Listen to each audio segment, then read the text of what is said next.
Hello' guys, যথেষ্ট ভাল খবৰ। যিসকলে এডিআৰই গ্ৰেড 3 এক্সাম কোৱালিফাই কৰিছিলে, অৰ্থাৎ যিসকলৰ ৰিজাল্টত শ্ব' কৰিছিলে যে প্ৰভিজনেলি কোৱালিফাইড ফৰ এপইণ্টমেণ্ট, তেওঁলোকৰ কাৰণে এটা গুৰুত্বপূৰ্ণ নটিছ আহিছে। আজি আহিছে নটিছটো, আপোনালোকে চাব পাৰিছে নটিছ। ইয়াত ধুনীয়াকৈ মেনশ্যন কৰা আছে যে কিহৰ নটিছ হয়, গতিকে ভিডিঅ'টো শেষলৈকে চাব। সকলো বিষয়ে কৈ আছোঁ। যদিহে চেনেলটো নতুনকৈ আহিছে, চেনেলটো ছাবস্ক্ৰাইব কৰি দিব, এটা লাইক কৰি দিব, এটা কমেণ্ট কৰি দিব, আগলৈ যদি এনেকুৱা ধৰণৰ ভিডিঅ' চাব বিচাৰে। গতিকে চাওঁ আহক। ইয়াত দিয়া আছে যে in continuation to this commission advertisement নাম্বাৰটো ইয়াত ধুনীয়াকৈ দিয়া আছে।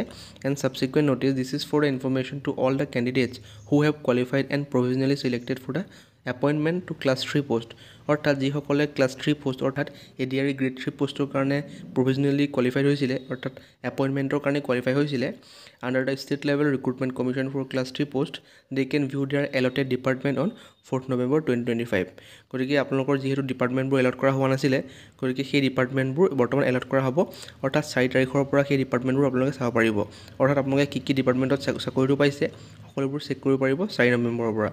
4 নৱেম্বৰ দিয়া আছে যে department on 4 November 2025 from 12 noon, অৰ্থাৎ দুপৰীয়া 12টা বজাৰ পাছৰ পৰা আপোনালোকে যেনেকৈ নিজৰ ৰিজাল্টবোৰ চেক কৰিছিলে নিজৰ ID password the log in কৰি, তেনেকৈ আপোনালোকে ID password the log in কৰিলে আপোনালোকৰ নিজৰ ডিপাৰ্টমেণ্টবোৰ চাব পাৰিব যে ক'ত আপোনালোকে চাকৰিটো পাইছে। ইয়াত ধুনীয়াকৈ ৱেবছাইটটো মেনশ্যন কৰা আছে যে ৱেবছাইট দিছে official website of Assam school education board, অৰ্থাৎ ASSEB আৰু seva.online.org। এই দুটা ৱেবছাইটত গৈ পেলাই আপোনালোকে নিজৰ লগ ইন আৰু পাছৱৰ্ড এণ্টাৰ কৰিলে আপোনালোকে নিজৰ ডিপাৰ্টমেণ্টবোৰ চাব পাৰিব। ধুনীয়াকৈ মেনশ্যন কৰা আছে। গতিকে এইটোৱে আছিল আপডেট। আপোনালোকৰ ইয়াত এপ্লিকেশ্যন নম্বৰ আৰু ডেট অফ বাৰ্থ মাৰিব দিছে। আপোনালোকে যেনেকৈ ঠিক তেনেদৰে আপোনালোকে যেনেকৈ ৰিজাল্টবোৰ চেক কৰিছিলে এপ্লিকেশ্যন নম্বৰ দি পেলাই আৰু ডেট অফ বাৰ্থ এণ্টাৰ কৰি পেলাই, ঠিক তেনেদৰে আপোনালোকে নিজৰ ৰিজাল্টবোৰ ইয়াত এনেকৈ এণ্টাৰ কৰি চাব পাৰিব।